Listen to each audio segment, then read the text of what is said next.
So I have a presentation that I'm giving tomorrow at a little community just outside of Atlanta, and it's on unexpected local rare art history. And really what I'm going to be talking about is proposals over the years to build different rail lines that never came to fruition. As I started looking into what I realized is we tend to have a lot of the same ideas and we repeat them again and again. And I started looking back at ideas that I covered when I was a newspaper reporter. And even those, I maybe didn't realize it at the time, but even those were not new ideas.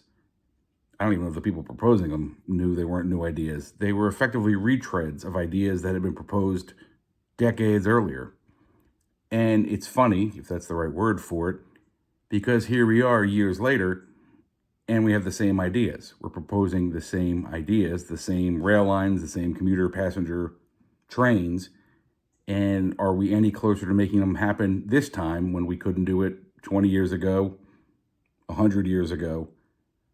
I don't know. Check back in 20 years and maybe we'll know.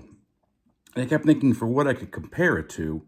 And I kept going back to that scene in 22 Jump Street where they're talking to their deputy chief. And he says, we're going to do the same thing again. The exact same thing. And I think that's what a lot of rail proposals are. It's the same thing.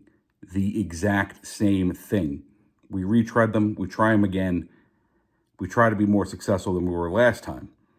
So we're standing here today. We got a lot of ideas. Some of them are similar to ones we proposed 20 years ago, 50 years ago, 100 years ago. Are they going to be successful this time? Stay tuned. I don't know. Can't answer that today. Probably can't answer that tomorrow during my presentation, but it's going to be an interesting one, and I hope to see you there.